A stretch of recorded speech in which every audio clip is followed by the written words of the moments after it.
I'll have a hamburger. What else? Coca-Cola. Okay, okay. Dine in or take out. Li Qiao stares at the redneck in front of him. Eat here or take away.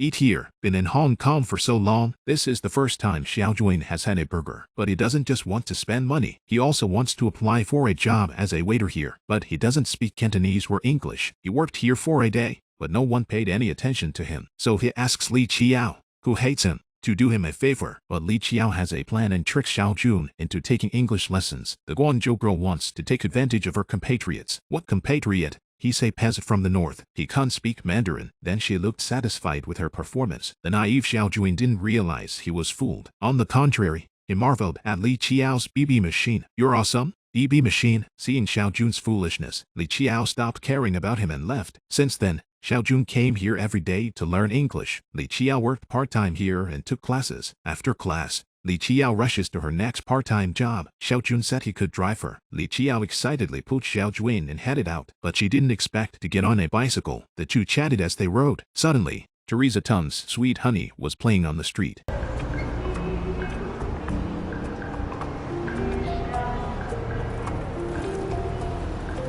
Li Qiao couldn't help but hum. Xiaojun also sang with a smile. At this moment, the two lonely people resonated. In this way, Xiaojuan and Li Qiao gradually became familiar with each other. Xiaojuan often asked Li Qiao to help her do part-time work. After a period of time, Li Qiao borrowed money to open a Teresa Tung video store, but she lost all her money. Xiaojuan, who accompanied Li Qiao all the way, finally opened her heart. He knew Li Qiao's real life. I'm from Guangzhou. Xiaojuan smiled. He knows that both he and Li Qiao are from the mainland, but Li Qiao wanted to be a Hong Konger. You look, dress, and act like a Hong Konger. All your features look like a Hong Konger. Xiaojuan's words made Li Qiao think he was lying to her, but Xiaojuan said Li Qiao was lying to him more. You know you'll let me take advantage of you again. I'm worried that if I don't let you take advantage of me, you won't come to me, then I won't even have a friend in Hong Kong. Li Qiao was touched by this. In fact, she was alone in Hong Kong and had only one friend, Xiaojun. The two were speechless, but in their hearts, they still had things to say to each other. Then,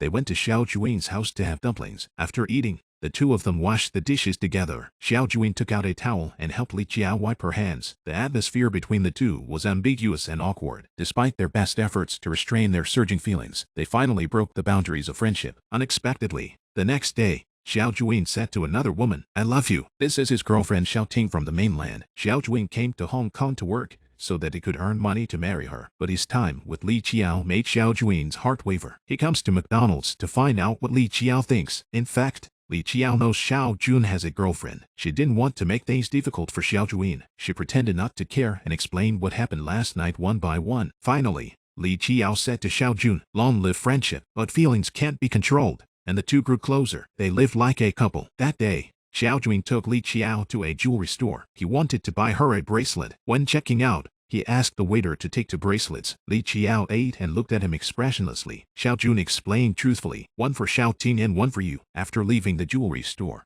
the more Li Qiao thought about it, the stranger it got. I have never seen such a stupid person, getting the same bracelet to two women. I'm not like Xiaoting. She's your wife. I'm your friend. We've slept together. But Li Qiao doesn't understand what Xiaojun means by this. He knew they were two different people. At the same time, Li Qiao was confused about his future. I don't know where I'm going. What I'm going to do, I don't know. I don't feel safe. I don't know what's going to happen tomorrow. I'm scared. I'm confused. I don't know what to do. Li Qiao's words silenced Xiaojun. Then Li Qiao asked Xiaojun, how would Xiaoting feel if he had a friend like them?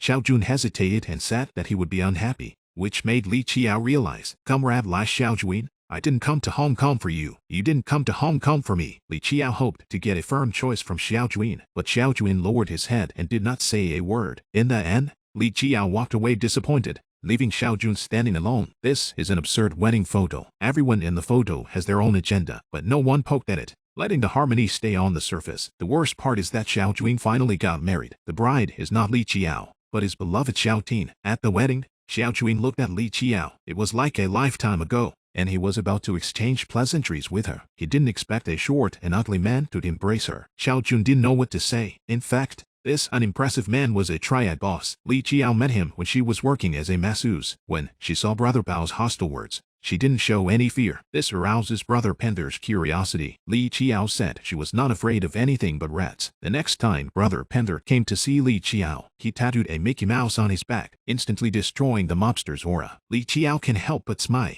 thinking that Brother Panther is sincere. So, she decided to stay by Brother Panther's side. After that, Li Qiao's business got bigger and bigger, became the owner of a real estate company. She invites Xiaojun and Xiaoting to the opening ceremony. Li Qiao came to chat with them with a plate of food and said she would introduce Xiaoting to a job. Unexpectedly, Xiaoting was suddenly called away, leaving only Xiaojun and Li Qiao. The two chatted unhurriedly, exchanging information about each other's recent situation. They tried to restrain their feelings. A few days later, Li Qiao helped Xiaoting find a job. She even drove her to McDonald's. In the car, Li Qiao noticed Xiaoting's bracelet. It was given to her by Xiaojuin. Xiaoting notices the look in Li Qiao's eyes and wants to give her the bracelet. Li Qiao refuses, but Xiaoting insists on putting the bracelet on her. Helpless, Li Qiao shakes off Xiaoting's hand. She then apologized to Xiaoting and explained, "I have the same bracelet." "Really? Exactly the same?" "Yes, a friend gave it to me." Xiaoting smiled and said it was from Xiaojuin. Li Qiao knew this better than anyone. She told Xiaoting to keep the bracelet and not to give it away. Li Qiao opened a wedding store and invited Xiaojun and Xiaoting over. She even promises to take their wedding photos for free. The incident in the fitting room makes Li Qiao and Xiaojun realize they still liked each other, but didn't have a chance to be together. Afterwards, Li Qiao drove them home. Xiaoting said she had to go to rehearsal, so she left first. Only Xiaojun and Li Qiao were left in the car. At this time, Xiaojun saw Teresa Tun on the street. He got out of the car and ran to ask for an autograph. This made Li Qiao miss the time she spent with Xiaojun, but that was all in the past. She was afraid she couldn't control her emotions, so she asked Xiaojun to leave first. Xiaojun gave Li Qiao a deep look and turned to leave. Li Qiao looked at Xiaojun's back and at Teresa Tun's signature on her clothes. She couldn't help but lower her head sadly, but she accidentally honked the horn and Xiaojun turned around. The two stared at each other through the car window. Xiaojun couldn't help but walk back to Li Qiao and kiss her hard. Once again, they couldn't control their feelings, but this time, they chose not to run away. "I want to see you every day when I open my eyes." What they didn't expect was that the separation came so suddenly. "Fool, listen to me. Go home right now and take a hot bath. Wake up in the morning. There are men everywhere. Every one of them is better than Pao." Li Qiao couldn't help hugging Brother Pao. Brother Pao is now a wanted man. She can't let go of this man who only cares about himself, but that also means he's given up on Xiaojuin. Li Qiao and Xiaojun rekindle their old feelings. Planning to confess to their lovers, they went to Brother Bao's house first. Li Qiao intends to go up and talk to Brother Bao herself. Instead, she meets the police and learns that Brother Panther is wanted. Li Qiao went upstairs to check the situation and found the money Brother Panther left behind. She decides to check on Brother Panther again. Li Qiao goes to the pier with Xiaojun. She told Xiaojun to wait for her. She would be back soon. Unexpectedly, Li Qiao saw Brother Pao in a sorry state and felt sorry for him. She decided to go to Hong Kong with Brother Bao. She asked Xiaojun to wait at the pier all night, but Xiaojun didn't go back on his word. Explained everything to Xiaoting. "Then why do you want to marry me?"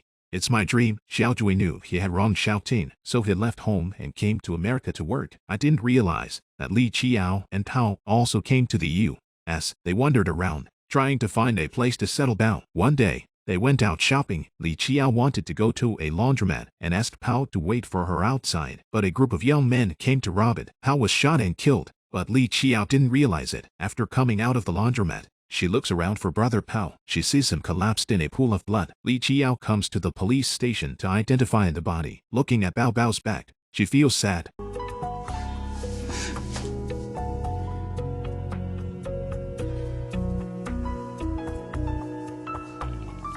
Meanwhile, Li Qiao's visa expires and she has to be escorted back home. In the car, she sees a man on a bicycle who looks like Xiaojun. She opens the car door and chases after him, but can't catch up. Li Qiao saw the man's face while waiting at the stoplight. She didn't realize that the man on the bike was Xiaojun. Li Qiao shouted Xiaojun's name, but he didn't hear her. Li Qiao could only watch in despair as he rode away. She stood on the street in despair, but the next second, Xiaojun appeared behind Li Qiao. The lovers were separated by mistake. Later, Li Qiao worked hard and stayed in the United States. Xiaojuin's restaurant became more and more prosperous, but they never met again. That day, Li Qiao learned of Teresa Tum's death. She felt so empty that she walked alone on the street. She didn't know that Xiaojuin had heard the news too. Was walking down the street in despair. Li Qiao passes by a store where a video of Teresa Tung is playing on the TV. She couldn't help but stop and watch, and Xiao Jun also passed by and was attracted by Teresa Tung's video. The two, who have been running around for years, finally met at this moment.